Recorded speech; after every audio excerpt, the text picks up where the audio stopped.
Bienvenue à tous. Vous rejoignez le podcast dans le cœur d'un sportif, le podcast qui va vous faire bouger. Bonjour à toutes et bonjour à tous, bienvenue dans ce nouvel épisode. On va parler aujourd'hui de la pratique du vélo parce qu'on a pu remarquer que depuis la fin du premier confinement, la pratique du vélo a explosé en France, dans nos villes. On voit que ça, les gens ont fait vraiment une razzia sur tout type de vélo et la pratique de vélo est devenue quelque chose de quasiment quotidien. Et donc aujourd'hui, on va pouvoir balayer un petit peu cette pratique dans tous les sens pour savoir ce que ça joue finalement sur notre bien-être et sur notre vie au quotidien. Et pour ce faire, aujourd'hui, nous avons, comme d'habitude, notre coach Pierre. Salut Pierre. Salut à tous, salut à toutes. Comment ça va, mon petit Amine ? Ça va très bien, super semaine. Comme tu l'as dit la dernière fois, on est toujours super motivé pour devenir un meilleur homme. Donc pratiquer le sport le plus régulièrement possible. On a essayé de se mettre à l'alimentation, mais ça il faut vraiment que Safia me tire les oreilles parce qu'on est vraiment pas bon. Safia qu'on retrouvera dans l'émission pour ses conseils en diététique. Et aujourd'hui, Pierre, ma grande question, et ça vraiment, premièrement, ça a été un choc en sortant du confinement, vraiment la découverte de nos pistes cyclables dans nos villes. Ça a été une folie. J'ai vu des gens se mettre au vélo dans tous les sens. Et moi-même, j'ai même acheté un vélo pour me dire, parce que je me suis dit, moi, je suis un mec comme ça. Dès qu'il y a quelqu'un qui fait quelque chose, je me dis, attends, mais il faut absolument que je fasse. Faut que j'achète le dernier iPhone 12. Tu vois ce que je veux dire? Je suis un peu dans cette logique. Et donc, j'ai vu plein de gens acheter des vélos, pratiquer le vélo à fond. Alors, il a fait un super été et tout ça, donc les gens ont pu en profiter. Et puis, ça faisait du bien de ressortir. Et je me dis, mais alors, est-ce que les gens, voilà, il y a tellement de types de vélos, tellement de sortes de façons de faire du vélo. Aujourd'hui, je voulais en parler avec toi, savoir, déjà, on va commencer. Moi, j'ai acheté un VTC, un vélo tout chemin, parce que j'habite en ville. Bon choix, pas bon choix. Quel type de vélo il faut que j'utilise tous les jours? Alors déjà, pour répondre à ton vélo, c'est un bon choix, le VTC, car la différence entre un VTC et un VTT, ça va être ta roue. C'est une roue qui va être moins cramponnée, donc plus adaptée au goudron, donc à la ville. Et ça te permet aussi d'aller dans des chemins, si tu as envie de partir avec ta famille, avec des petits graviers, et tout ça, ça sera beaucoup plus solide qu'un vélo dit de ville, où là, la roue sera beaucoup plus lisse. Donc déjà, ton premier choix est bon. Après, si tu veux partir dans la colline, dans les Calanques à Marseille, un VTC, je te le déconseille. Il va durer 200 mètres. Au bout de 200 mètres, crevaison, et tu vas t'amuser avec des rustines ou à changer tes pneus toutes les 2 minutes. Donc c'est déjà un très bon choix. Après, je te rejoins sur l'explosion du vélo. Ça a été, avec ce confinement, ça a été énorme. Mais il y a aussi un autre vélo qui a lancé la révolution, ce sont les vélos électriques. Pierre, moi, j'ai vraiment un truc avec le vélo électrique. Pour moi, c'est un vélo de feignant. Alors ça, je sais que les gens vont peut-être se crier à la famille en disant mais qu'est-ce qu'il raconte et tout ça. Alors pour moi, c'est un vélo de feignant. Alors ma sœur en a acheté un, donc je respecte tous les gens qu'on a acheté parce que ma sœur a fait ce choix, donc je le respecte automatiquement. Mais voilà, je me dis que c'est un vélo de feignant parce qu'il y a l'électrique qui nous aide. Donc, alors déjà, c'est intéressant de savoir que finalement, selon là où on habite ou là où on veut faire du vélo, il y a des vélos qui sont adaptés plus ou moins. Ça, c'est plutôt cool. Et c'est vrai que je suis d'accord avec toi. Vélo électrique, c'était la révolution, vraiment, la folie. Mais ça a été la révolution. Pourquoi ? Parce que ça a permis à des personnes qui, jusqu'à présent, ne pratiquaient pas le vélo, de le pratiquer grâce à cette aide électrique. Donc le vélo électrique n'est pas forcément un vélo de fainéant. Déjà, ce qui est sûr, c'est que ça a relancé le marché du vélo. Ça, c'est unanime. Le vélo électrique a relancé le marché, a ouvert d'autres portes à des praticiens qui, jusqu'à présent, n'avaient pas mis, excuse-moi le terme, leurs fesses sur une selle. Le vélo électrique a permis à ces personnes-là de toucher les pédales et de mettre le pied à l'étrier. Ça, c'est la première chose. Après, non, ce n'est pas un vélo de fainéant, mon petit Amine, car ça permet énormément de choses.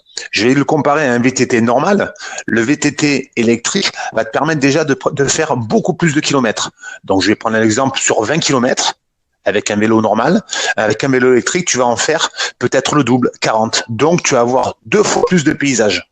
La deuxième chose, c'est que tu vas cramer quand même de tes calories parce que tu vas faire de l'activité physique. Donc ça, c'est sûr. Mais ce qui est bien aussi, c'est que je vais prendre l'exemple de ta randonnée. Ta randonnée, elle commence par une côte gigantesque. Ah ben, le vélo électrique va te permettre déjà de pas te mettre dans le rouge dès le début. Parce que te mettre dans le rouge dès le début, déjà limite, ça peut te gâcher ta promenade. Et ça te permet aussi de ne pas avoir des courbatures de malade le lendemain matin. Alors, certes, tu vas en avoir parce que tu auras travaillé, tu auras eu besoin de tes muscles, donc automatiquement, tu auras des courbatures, mais beaucoup moins douloureuses qu'un vélo normal. Après, si tu es sado, tu peux te faire en mode normal. Mais non, le vélo électrique a vraiment permis toutes ces choses. C'est pas un vélo de fainéant, mon petit Hamid. Donc ta sœur D'accord. Mais n'est en pas plus, ce fainéante. qui est dingue, il y en a dans toutes les pratiques finalement. Il y a dans le pratique du VTT, il y a des vélos électriques. Vélo de ville pour aller, j'allais dire, au boulot, il y a des vélos électriques. Vélo de course, j'ai vu ça, les mecs qui font ambiance Tour de France, ils ont aussi la possibilité d'avoir un vélo électrique. Donc ça, finalement, c'est vraiment devenu quasiment le vélo quasiment de base, parce que tout le monde finalement a une assistance électrique pour nous aider. Alors je trouve ça vraiment bien. Oui, ah non, c'est bien, mais c'est surtout que ça a enlevé on va dire la fainéantise de se dire que j'ai un vélo électrique, ça me permet de moins souffrir. En gros, de moins souffrir. Moi, j'ai un VTT normal, mais je t'avoue, très souvent, j'ai la flemme, je veux dire, je dois me faire, soit je dois mettre le porte-vélo sur la voiture, parce que je me dis, tiens, j'ai quand même 5 km pour arriver au chemin, donc j'ai quand même 5 bornes à faire. Peut-être qu'avec un vélo électrique, je pourrais me dire, tiens, j'ai pas besoin de prendre la voiture, j'y vais direct avec mon vélo électrique. Donc je pense que ce côté électrique, comme je te disais tout à l'heure, a permis l'ouverture de beaucoup plus de praticiens de vélo et a enlevé un peu ce côté fainéant, ce côté tiens, je vais plutôt prendre la voiture ou le métro. Ben là, pour le coup, j'ai une aide électrique, je vais pouvoir faire beaucoup plus de kilomètres, donc partir au travail en vélo. Et aussi autre chose, si tu en as envie, parce que c'est pareil, l'électrique, c'est toi qui décides si tu veux de l'aide. Et si t'as pas envie d'aide, tu as un vélo normal. Certes, plus lourd parce qu'un vélo électrique est quand même plus lourd qu'un vélo normal. Mais si t'as pas envie de transpirer comme un bœuf, dès que je fais du sport, de toute façon, je transpire comme un bœuf. Si t'as pas envie de transpirer comme un bœuf, je mets mon aide électrique pour aller au boulot. Et je suis sûr que je vais pas transpirer parce que je vais pas me mettre rouge direct pour aller au travail. Donc pour moi, je trouve que c'est une très bonne invention. C'est bien. Enfin, je trouve ça bien, en tout cas pour ça et surtout pour le tout à chacun qui veut aller au boulot. Tu le disais tout à l'heure, au boulot en vélo. Effectivement, c'est plus pratique de pas y arriver en sueur au bureau avec la cravate à travers et de se dire que voilà, ça permet de pouvoir faire son petit sport le matin, aller au boulot en vélo et de se dire bah voilà, je arrive dans un état convenable quand même au travail. Ça, c'est pas mal. Par contre, excuse-moi, je te coupe, mais tu constateras aussi que sur les vélos, tu verras de plus en plus de personnes dites de forte corpulence. Et ce vélo électrique a permis à ces personnes-là de faire du vélo. Sinon, ils auraient jamais mis les pieds sur le vélo. Et grâce au vélo électrique, ils font de l'activité physique et ils éliminent des calories. Oui, ça permet. Alors, c'est toi qui vas plus m'expliquer. C'est un sport qui est moins violent finalement que les autres sports pour pouvoir perdre des kilos. Voilà, moi, c'est aussi un sport que j'apprécie pour ça parce que finalement, bon, je me fatigue effectivement, mais j'ai pas l'impression d'avoir ni mal ni juste comme ça. Donc ça, c'est plutôt agréable. Alors ça, tout va dépendre bien sûr dans quel relief tu vas faire ton vélo. C'est sûr que si tu fais du vélo en ville, ça va être tranquillette. Tu vas pas te mettre dans le rouge. Maintenant, si tu fais dans le vélo, parce que si là les gars qui font du VTT t'entendent, ils vont te dire, oh Gary, viens, on va t'amener sur nos balades, tu vas voir si on souffre pas. Moi, je peux te dire, j'ai fait la montée d'étoiles. Si, ça, tu souffres. Mais plateau plat, mais vraiment, dès qu'il y a une côte, j'évite même la montée de la Croix-Rouge pour essayer de vraiment rester sur le plat et pour être vraiment le plus paisible, tranquille. Vraiment, tu sais, moi, j'essaie de préserver la machine, tu vois ce que je veux dire. Donc, je veux la pousser au moins à 15 ans, tu vois ce que je veux dire. Donc, c'est un objectif chez moi. Donc, ouais, je comprends le côté, si tu as envie de taper dedans, tu peux taper dedans. Tu peux taper. Mais le vélo est peut-être moins traumatisant sur les articulations qu'un autre sport. Et tu disais que les personnes à forte corpulence, eux, pouvaient utiliser le vélo pour pouvoir faire du sport tous les jours. Oui, le vélo, en fait, sur une heure, tu perds environ 400 calories. Donc, c'est comme j'ai pu dire dans un autre podcast, 400 calories, c'est un Big Mac. Donc déjà, c'est bien sur une demi-heure. Ensuite, je te rejoins, le vélo, c'est beaucoup moins traumatisant. Il y a moins d'impact. Si on doit le comparer à du footing, le footing, il y a les impacts au sol. Vélo, tu en as pas. Je parle pour le vélo de route, car en VTT ou sur des vélos de trail ou de descente, tu as des impacts lors des descentes, automatiquement. Mais dans tous les cas, le vélo est moins traumatisant pour les articulations, car moins d'impact. Donc, de ce côté-là, est à prendre en considération. Après, au niveau calories, tu en brûles. Savoir si tu en brûles autant que le footing, oui. Pareil, ça va dépendre de ton utilité. Si tu vas faire quelques balades, une petite balade en ville, peut-être que tu vas moins en perdre que si tu fais un footing assez intense, automatiquement. Par contre, si tu pars sur du VTT ou si tu pars sur le Tour de France, t'as qu'à voir les mecs du Tour de France, ils sont pas gros les mecs, hein. Donc tu brûles tes calories. Automatiquement, tu vas brûler des calories, même en vélo. Et pour revenir, c'est 400 calories environ de moyenne par heure. Et donc, tu perds du poids, tu perds du gras. Tu te muscles quand tu fais du vélo. Alors, je ne me rends pas vraiment compte, mais j'ai l'impression que tu bosses forcément un peu les cuisses. Mais alors, en dehors de ça, tu muscles. Tu sollicites les cuisses. Après, muscler, non. Si tu veux muscler tes jambes, tu vas faire de la musculation. Le vélo va te permettre de perdre des calories et de raffermir tes jambes. Parce que, comme tu as dit, tu vas travailler les cuisses, les fessiers. Donc, tu vas pas travailler les bras, mais tu vas travailler cuisses, fessiers. Donc, automatiquement, tu vas les tonifier. Tu ne vas pas les muscler. Il faut pas confondre tonification et musculation. Et par contre, tu vas perdre, bien sûr, tes calories. Donc, tu prends pas de volume sur tes muscles, enfin, sur tes cuisses et sur tes fessiers. Mais tu les galbes peut-être. Je sais pas. Je regarde l'intérêt physique aussi du truc, mais oui, tu vas les galber, tu vas les. Or, je reviens sur le mot tonifier. Ça veut dire quand même un peu plus dur. Elles seront moins molles. Après, prendre du volume, non. Sauf si tu te fais tous les jours, tu te fais une côte de folie. Oui, automatiquement, tu vas un peu les muscler, mais on va dire que tu fais pas le vélo pour muscler tes jambes. Si tu veux muscler tes jambes, tu vas en salle de musculation. D'accord. Alors le vrai intérêt du vélo, c'est de brûler la calorie forcément, de se balader, parce que honnêtement, moi, c'est ce que j'apprécie dans le vélo, c'est que finalement, rapidement, tu vois beaucoup de paysages et c'est super agréable. Je trouve que ça se fait facilement. C'est un sport qui est plutôt accessible. Alors, en termes de coût, après, il y a un investissement au niveau du matériel, mais je trouve que c'est un sport qui est hyper accessible, facile à faire. On y prend rapidement du plaisir. Et ça, c'est plutôt intéressant quand on fait du sport de prendre avant tout du plaisir. Ça nous motive, à y revenir finalement, parce que autrement, on le fait une fois et puis c'est fini.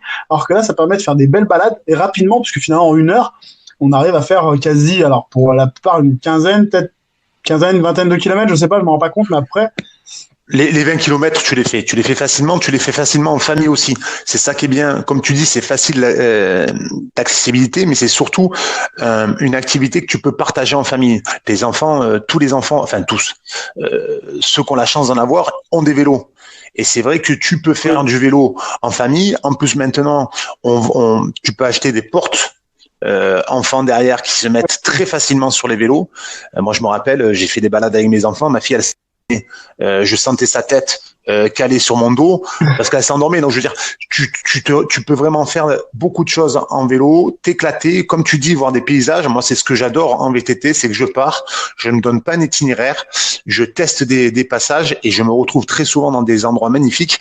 Donc, c'est vraiment un côté de tu déconnectes. Le vélo, sincèrement, tu déconnectes de tout ce brouhaha que tu peux rencontrer en ville ou même lors du travail. Et pour revenir pareil au podcast sur la marche, il faut savoir que le vélo, comme la marche, diminue le stress, diminue cette fameuse hormone qui est la cortisol, qui est une hormone, je rappelle, qui augmente le stress, mais cette cortisol aussi, j'ai su ça, diminue aussi le sommeil profond. Donc ça, c'est pour tous les insomniaques. Si vous voulez mieux dormir, pratiquer, alors là, c'est en général de l'activité physique, pas forcément du vélo, mais le vélo en joue, la marche en joue, tout type d'activité physique joue sous cette hormone, la cortisol. Vous faites du vélo avant de vous coucher. Mais après, pas, tout dépend de l'internet, parce qu'après, normalement, tu t'arrives pas à t'endormir au bout d'1 heure, hein. 1 heure derrière l'activité physique, t'es tellement excité, t'as les yeux qui sont bien ouverts. Mais pratiquer une demi-heure de vélo par jour ou tous les 2 jours, est conseillé. D'accord. Vélo de course, vélo de route, VTT, vélo électrique. Alors, rapidement, pour ces quatre, j'irais dire les aptitudes physiques ou les choses qu'il faut mettre, enfin, que ce sport met en avant. Sur le VTT, je me doute que c'est pas la même chose que sur le vélo de course. On n'a peut-être pas les mêmes choses à développer en termes de musculation. C'est quoi ce qu'il faut pouvoir avoir comme aptitude physique? Et t'as oublié le BMX. Parce que. Ah, tu vois, alors, on va me tirer les oreilles. Alors, le BMX, pourquoi parce que pour moi, c'était mon premier vélo, le BMX. Je sais pas toi, mais j'ai quel âge? J'ai 40. Ouais. Est-ce que t'avais les petits trucs sur les roues à l'arrière et tout ça, tu sais, pour pouvoir porter quelqu'un? Moi, nous, on faisait surtout ça. C'était surtout pour porter quelqu'un. On n'était pas bon dans les figures, mais par contre, pour porter quelqu'un à l'arrière, on était top. J'avais pas ça, mais ce que j'avais, c'était dans Frosties. Ils avaient des, tu sais, pour faire le bruit. Tu t'accrochais ça à ta roue et ça faisait clac, clac, clac, clac, clac, clac, clac. Oh, c'est ça. Sur la mine. Sais-tu quand est-ce qu'a été inventé BMX? Allez, je te donne une tranche. Oh là là. Entre 1970 et 1980. Une petite date. La question Julien Lepers. Je dirais 75. Je dirais la réponse après. Le VTT. Oh non, le suspense en plus. Tu sais pourquoi je te dis ça? Mon fils a fait, et c'est véridique, hier après-midi, il me dit, papa, il faut que tu regardes mon reportage pour la technologie, et c'est sur l'histoire du vélo. Donc, j'ai su ça hier. Et donc, le VTT, une petite date, pareil, entre 1970 et 1980, même. Ah ouais, tu vois, j'aurais beaucoup plus tard. En voie même 85. En gros, je vous donne les réponses. Le BMX a été inventé en 78 et le VTT en 83. Donc c'est pour ça qu'il y a 30 ans, mon gars, on avait des BMX. Ah ouais, tu vois, alors donc c'est finalement arrivé bien avant le VTT, tu vois. C'est ça. Le VTT, t'as l'impression qu'il a toujours été là. Et à l'heure d'aujourd'hui, le VTT a pris la place du BMX. Complètement. Aujourd'hui, le VTT pour les jeunes d'aujourd'hui, ils ont tous des VTT. BMX, c'est devenu, si tu veux voir des BMX, tu vas dans les skateparks. C'est devenu pas des outils. Mais c'est comme le skate, c'est comme les trottinettes où les mecs ils font des sauts. Si tu veux voir un vrai BMX maintenant, tu les trouves dans les skateparks, tu les vois plus dans les villes comme il y a 30 ans à notre époque. Donc ça c'était juste la petite histoire, la petite parenthèse historique. Ok. Donc je fais du BMX. Quelle aptitude physique il me faut développer pour pouvoir être performant dans mon sport? BMX, il te faut énormément, et ça va être bizarre, il va falloir que tu renforces déjà tes bras, ton dos et tes jambes, parce que sur le BMX c'est très explosif. Tu les vois, les mecs, quand ils sautent des bosses, ils donnent des gros coups de pédale et ensuite ils touchent plus les pédales. Ouais. Par contre, ils ont besoin de bras parce que pour amortir les chocs, parce que là par contre tu as énormément de chocs, et ils doivent aussi travailler le dos en gainage, parce que si vous regardez bien les mecs qui font du BMX, il y a que les bras qui bougent. Le buste ne bouge pas. Et les cuisses bougent que de manière, dès qu'il y a un peu de plat, ils envoient un coup de pédale pour accélérer, pour prendre de la vitesse, et lorsqu'ils arrivent sur les bosses, prendre de l'altitude. Donc eux, c'est énormément les bras, ainsi que les jambes, mais de manière explosive. D'accord. VTT, alors là, t'as pareil, t'as deux types de VTT. T'as soit les VTT de descente, où j'ai envie de te dire, c'est un peu comme le BMX. C'est-à-dire beaucoup les jambes explosifs et les bras de manière à accepter, on va dire, les vibrations. Sinon, le VTT, ça va être de l'endurance. Endurance pure et dure. Et alors, endurance pure et dure et aussi de la force. Car lorsqu'il faut se taper des côtes, il va falloir être capable d'envoyer et donc d'avoir aussi ce qu'on appelle des fibres lentes, mais aussi des fibres rapides qui sont les fibres de force. Donc avoir de la force et de l'endurance pour le VTT. D'accord. Et alors pour le vélo de course, alors là, vélo de course type Tour de France, quoi. Tour de France, voilà. Bon là, en grande partie, ça va être de l'endurance musculaire. Et aussi, il faut pas qu'ils négligent non plus la force, parce que quand ils se tapent le Mont Ventoux, les mecs, ils ont intérêt quand même d'avoir de la force, mais c'est de la force endurante. Tu travailles pas de la même manière en fait. C'est vraiment deux entraînements bien distincts. Tu vas pas travailler de la même manière un mec qui fait le Tour de France et un gars qui va te faire comment on appelle ça, du trail en VTT. Ça va être très très différent. D'accord. Ok Pierre, j'ai envie de faire du vélo du quotidien et j'ai envie maintenant de monter un petit peu en pratique. Qu'est-ce qu'il faut que je mette en place en termes de préparation physique pour arriver à une pratique peut-être plus cool ou alors quasiment à, je dirais même à viser un objectif plus intéressant? Alors, dans la préparation physique, déjà, je vous invite à faire une préparation physique dite générale. Alors, vous verrez peut-être ça des fois sur Internet ou sur des livres. Ça s'appelle la PPG, préparation physique générale. Ça va vous permettre de travailler, on va dire, tout le corps. T'en parlais tout à l'heure, on appelle ça aussi le total body. Vous allez travailler aussi bien les pectoraux, les épaules, les jambes, les abdos, les fessiers. Bref, vous allez tout travailler. Et ensuite, on va commencer à travailler, à faire une préparation physique spécifique. Donc, dans le vélo, la plupart du temps, c'est quoi? C'est 70% de cuisses, 20% de dos et 10% d'abdos. Ça veut pas dire que les abdos, faut les laisser tomber, hein. Surtout pas, parce que le gainage, les crunchs, ce qu'on appelle, c'est pas les chocolats, hein, Amine, hein. Les crunchs, c'est J'étais déjà parti, moi. J'ai dit les crunchs, j'en veux. Les crunchs et tout de pépites. Non, c'est un mouvement. En gros, c'est surtout le nombre d'exercices que vous allez mettre dans votre séance d'entraînement. Je vais vous donner un exemple de préparation physique spécifique. Déjà, pour le vélo de route, je vais vous inviter à travailler ce qu'on appelle le foncier, à travailler l'endurance musculaire. C'est quoi l'endurance musculaire? C'est travailler sur des répétitions longues, des temps de repos courts pour que votre muscle n'ait pas le temps de s'habituer et surtout qu'il n'ait pas le temps de récupérer totalement, que derrière vous allez lui redemander une charge de travail. Qu'est-ce que ça va faire sur le muscle? Le muscle il va se dire, oh, Gary, il est en train de me demander de l'effort physique, le gadjo. Donc qu'est-ce qu'il va faire le muscle? Il va fabriquer de la fibre musculaire. Il va fabriquer de nouveau de la fibre musculaire parce qu'il se dit, bon, là il va encore dans 30 secondes me redemander un effort musculaire.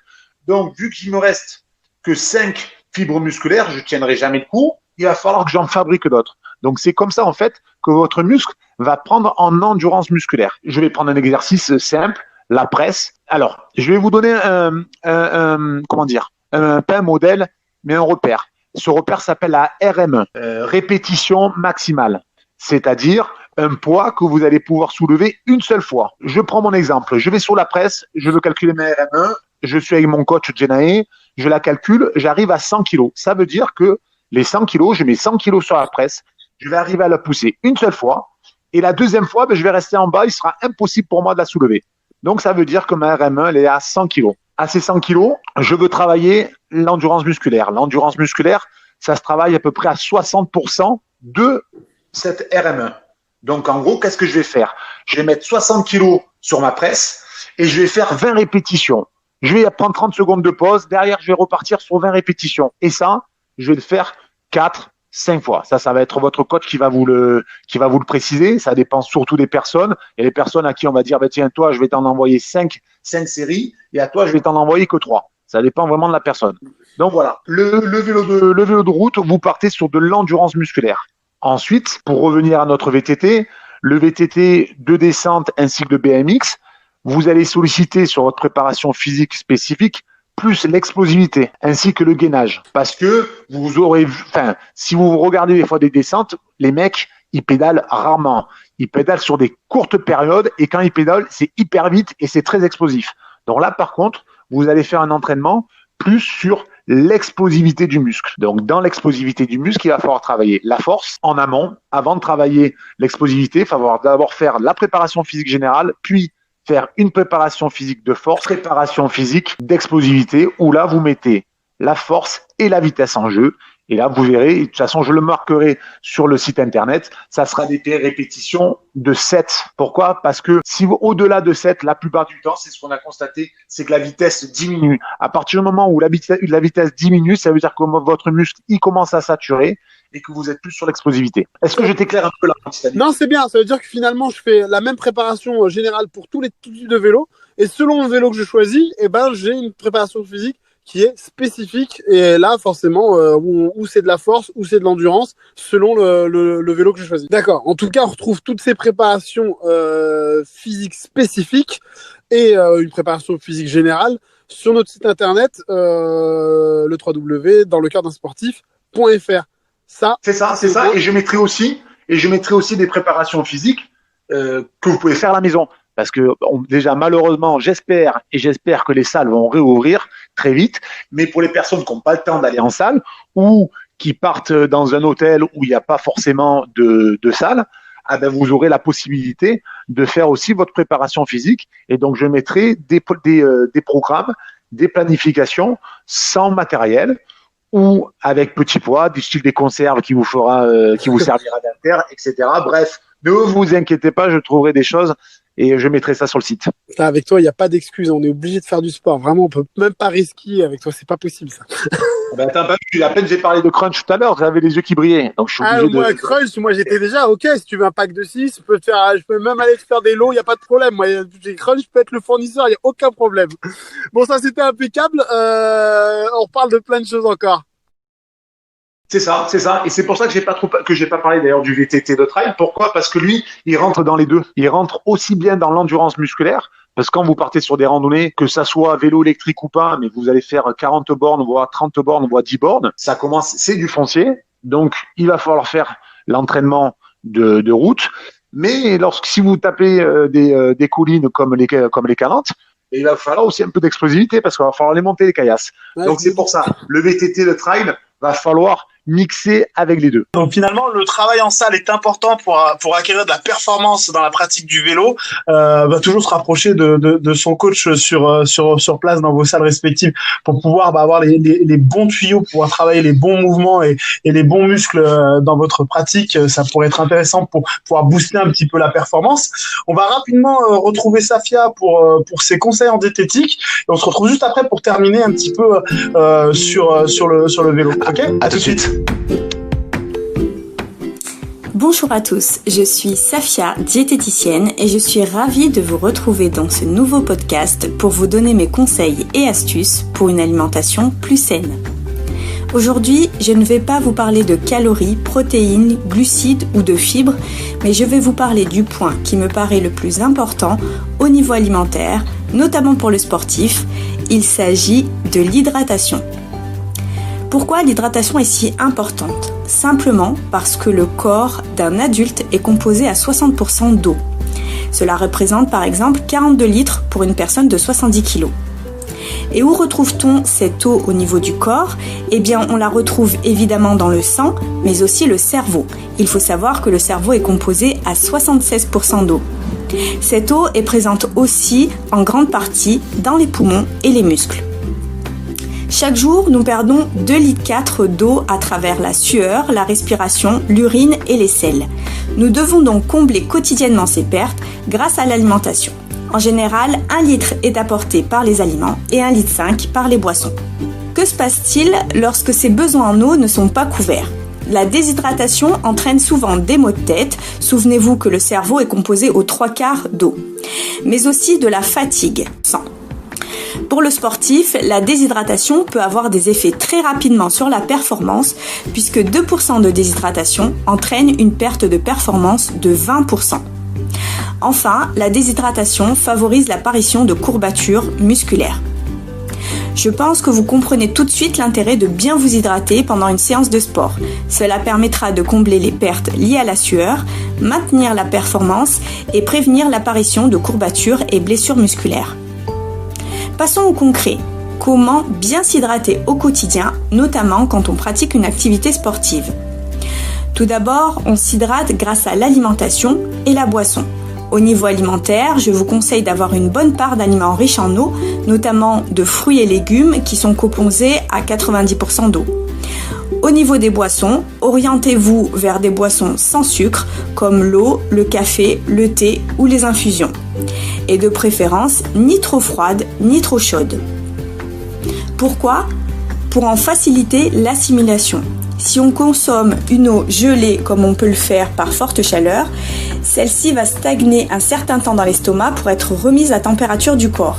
Ce n'est qu'ensuite qu'elle passera dans l'intestin et sera assimilée par l'organisme. Donc bien qu'une eau très froide donne une impression immédiate de fraîcheur, elle hydrate moins rapidement qu'une eau à température ambiante. Voyons maintenant à quel moment boire. Eh bien, je vous dirai tout au long de la journée, avant même l'apparition de la sensation de soif. Il est bon de commencer la journée en prenant un grand verre d'eau au réveil. L'estomac étant vide, cette eau sera très vite assimilée. L'eau à jeun permet également d'éliminer les toxines accumulées dans l'intestin et de préparer le tube digestif à accueillir les aliments. Ensuite, je vous invite à boire régulièrement dans la journée, aux 3 repas principaux, en collation, sous forme de thé ou d'infusion. Et pour ceux qui oublieraient de boire régulièrement, je vous suggère d'avoir toujours avec vous une gourde ou une bouteille d'eau. Cela vous fera penser à boire et vous permettra d'évaluer votre consommation quotidienne. Lors d'une activité physique, il est bon de boire régulièrement, toutes les 15 minutes, par petites gorgées pour faciliter l'assimilation. Mais vous vous demandez sûrement quel type de boisson prendre lors d'une activité sportive. Je dirais que dans la majorité des cas, de l'eau suffit. On peut choisir par exemple des eaux riches en bicarbonate comme Saint-Thior, Vichy-Célestin, Rosanna ou Badois. Le bicarbonate permet de réduire l'acidité de l'organisme et diminue la fatigue musculaire et l'apparition de courbatures. Que penser maintenant des boissons de l'effort, des boissons énergétiques et énergisantes ? Eh bien, ce sera l'objet d'un nouveau podcast. Retrouvez tous mes conseils sur mon site internet www.nutrimiam.com et d'ici là, prenez soin de vous. Bon, on remercie Safia pour ses super conseils. On espère la retrouver le plus souvent possible. Ça nous aide forcément dans notre pratique sportive du quotidien et dans notre recherche d'une meilleure santé. Donc l'alimentation avec Safia. Vous la retrouvez dans notre podcast. Pour terminer sur le vélo, il y a une pratique de vélo qui est pour moi aussi énigmatique, mais il faut absolument que je lui mette. J'arrête pas de promettre à des profs chez Genae que je vais y mettre et que je vais essayer un cours, et j'essaierai un cours, ça c'est sûr. C'est les cours de bike. Tu sais là, les cours où il y a un mec qui est sur scène, t'as 60 fous furieux qui sont sur des vélos d'appartement à hurler comme des fous avec une musique de timbré, la musique, la lumière, machin, t'as l'impression d'être au Macumba à sa plus belle époque.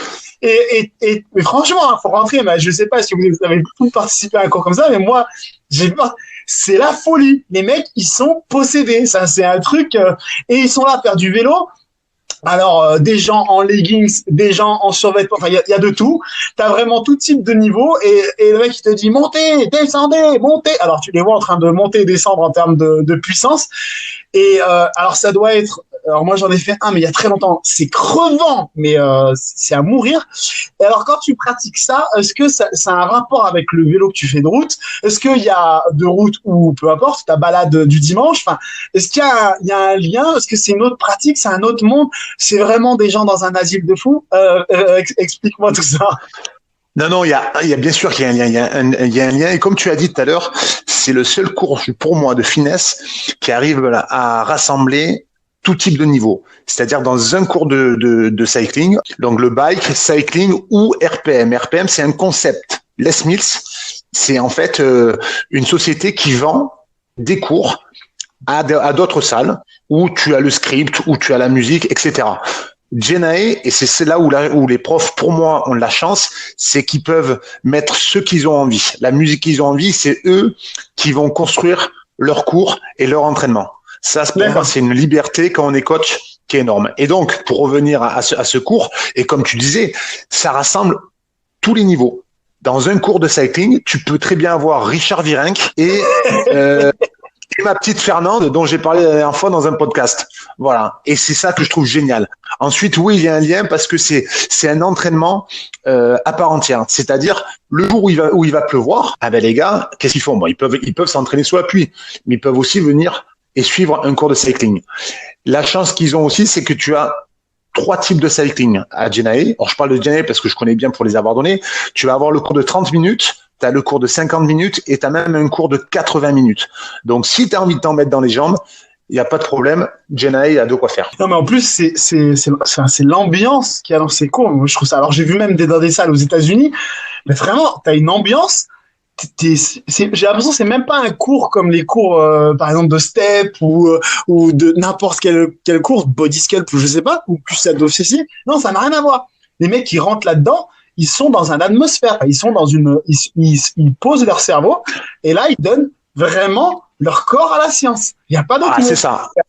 Voilà, c'est pour ça que des fois, je me dis, mais attends, mais ça n'a rien à voir avec le vélo traditionnel, alors que finalement, d'après ce que tu me dis, ça a un lien. Alors, vous êtes sur la même machine, finalement, mais c'est un apport. Après, c'est le prof. Le coach pour moi, c'est 80% du cours. Si t'es un prof, si t'es un prof qui est pas dynamique, qui a pas envie, qui aime pas le vélo, ça va se ressentir de suite. Les gens vont venir 1-2 fois, après ils vont plus venir. Le coach, à 80%, c'est lui qui fait le cours, c'est lui qui va mettre l'ambiance. Même si parfois, moi ça m'est arrivé d'avoir les adhérents qui te donnent l'énergie, tellement qu'ils sont dedans, comme tu dis, tellement qu'ils sont imprégnés, ils te donnent une énergie qui te pousse à aller encore plus loin, plus fort. Donc ça c'est top. Et le cycling, ça va être un mélange de tout. C'est un cours aussi où tu peux tricher facilement. Hein. Tu vois, Amine, toi, je te vois bien. Quand le coach te dit, vas-y, faites un tour, je te vois bien faire semblant. Mais alors, sachez-le, écoutez tous, sachez-le, on le sait quand vous trichez. Ça se voit. Je vais vous expliquer comment ça se voit. Ça se voit au coup de pédale. Quand on en chie, tu vois, quand on en chie, qu'on est et tout, et qu'on voit Madame 2 qui elle, pop, elle est en danseuse, elle est facile, ou Monsieur, je me la joue cycliste, et si j'envoie du pâté, c'est impossible. Des fois, c'est impossible. On a les cuisses qui craquent, et on vous voit pédaler, mais d'une vitesse. Alors, soit vous êtes dopé, soit vous trichez. Bon, après, c'est pas grave, on laisse faire. Tant que vous éliminez, tant que vous pratiquez, et tant que vous prenez du plaisir au cours, c'est la base. Non, c'est bien. Non, mais franchement, parce que à tous les gens qui ont découvert, par exemple, après le confinement, le vélo électrique, ils se sont mis à la balade et tout ça. Si vous avez pris goût, essayez juste un cours, juste pour vous marrer. Et honnêtement, juste pour vous. Alors, vraiment, en termes de lâcher prise, je pense qu'il n'y a pas un cours qui arrive à ce niveau-là. C'est un cours juste hallucinant. Voilà, vous êtes dans une atmosphère, vous êtes dans une ambiance complètement dingue. Il faut vraiment essayer, se rendre compte que comment la pratique du vélo peut être complètement, mais alors déjanté à ce niveau-là. On est dans ce truc-là, on est déjanté, on se dépense. Alors je sais pas combien de calories les gens brûlent dans un cours comme ça quand ils jouent le jeu véritablement, mais ça doit être une folie. Alors exactement, je pourrais pas te dire combien ils perdent. Ce qui est sûr, c'est qu'ils perdent énormément. T'as qu'à voir l'état des personnes quand ils sortent du cours, ils sont trempés. Une fois, on voulait s'amuser à faire la photo avant-après. C'est-à-dire les personnes rentrent dans la salle avant, ils en ressortent. Je peux te dire, déjà c'est sûr, ils ont plus qu'un Big Mac, ça c'est certain. Mais c'est évident.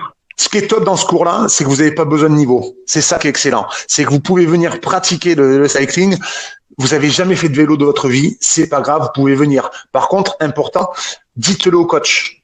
Le coach est là pour ça. Vous le dites au coach, il aura un regard supplémentaire sur vous pour voir si vous tenez le coup aussi. Parce que là, je peux me faire taper aussi par mes collègues quand je dis qu'il faut pas de niveau. Pour moi, dans mes cours, j'acceptais tout le monde. À partir du moment où vous venez me voir et vous me dites, voilà Pierre, c'est la première fois que je fais du vélo. Ok, au moins derrière, je suis capable de vous coacher un peu différemment. Mais c'est important pour avoir ce lien-là. Parce que si vous n'avez pas de coach, vous avez un écran, vous allez arriver, vous allez vous mettre sur le vélo, vous allez 0 niveau, et c'est arrivé d'avoir un malaise pendant le cours. Donc c'est là où le coach est important. Donc allez le voir, il va vous mettre à l'aise et venez pratiquer ce type de cours, c'est top. Ouais, je voulais absolument aussi le rappeler, mettre le doigt là-dessus. Faut arrêter de se dire qu'on va dans des cours comme ça et qu'on est jugé, regardé, observé, épié. Non, faut aller dans ces cours-là avec le vrai lâcher prise et juste prendre du plaisir parce que vous n'êtes pas noté par votre coach, c'est pas un patron, c'est pas un prof à l'école. On n'est pas là pour être jugé. Au contraire, on est vraiment là pour faire des choses ensemble. Et ça, c'est vraiment un état d'esprit que je trouve ça hyper intéressant de l'analyser quand on y va vraiment avec le cœur léger. C'est de pratiquer le sport en règle générale avec ce lâcher prise et se dire, je suis là juste pour moi et pour me faire du bien. Et ce cours de bike, vraiment, je vous le conseille parce que ça fait juste du bien à la tête. On se vide la tête véritablement et ça, c'est un bonheur absolu. Donc, essayez ça et allez dans vos salles respectives. Vraiment, allez avec cet état d'esprit complètement léger.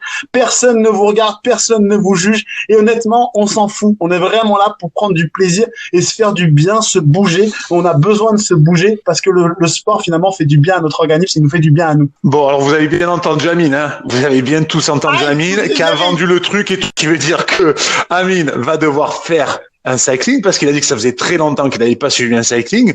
Donc là, en direct, il vient de dire qu'on allait devoir le filmer lors d'un cours de cycling et j'aurai la joie, j'espère que tu te le feras beaucoup d'air comme ça, je pourrai venir le suivre avec toi et on pourra se filmer sur un cycling. Promis, moi j'ai dit que de toute façon, je te l'ai dit Pierre, je me lance avec toi, je te suivrai fidèle comme une ombre, comme disait Sheila. J'irai où tu iras, d'accord? Donc si tu me dis cycling, je dis Benko, cycling, on ira, on fera un cours ensemble, on essaiera de se filmer, balancer ça sur les réseaux. Juste une chose, là on a parlé du coach en cycling, mais le coach en musculation aussi est important. Allez vers eux, demandez leurs conseils, ça c'est important. Arrêtez de dire excusez-moi de vous déranger. Ça c'est la phrase. On est là pour ça, on est là pour vous. Excusez-moi le terme, on est payé pour vous encadrer, pour vous donner le sourire. Donc venez nous voir, surtout lorsqu'on est derrière un bureau. Venez nous voir et nous demander conseil, on fera un plaisir de vous renseigner. Foncez, n'hésitez pas. Pierre, c'était super intéressant, comme d'habitude j'allais dire, plein de belles choses. On se retrouve très vite pour un nouvel épisode. À très vite Pierre. Très vite Amine. Ciao. Dans le cœur d'un sportif, présenté par Pierre et Amine, le podcast qui va vous faire bouger. Bike, VTC, VTT. Ils m'ont perdu moi avec tout ça. Bon allez, je vais prendre RTT.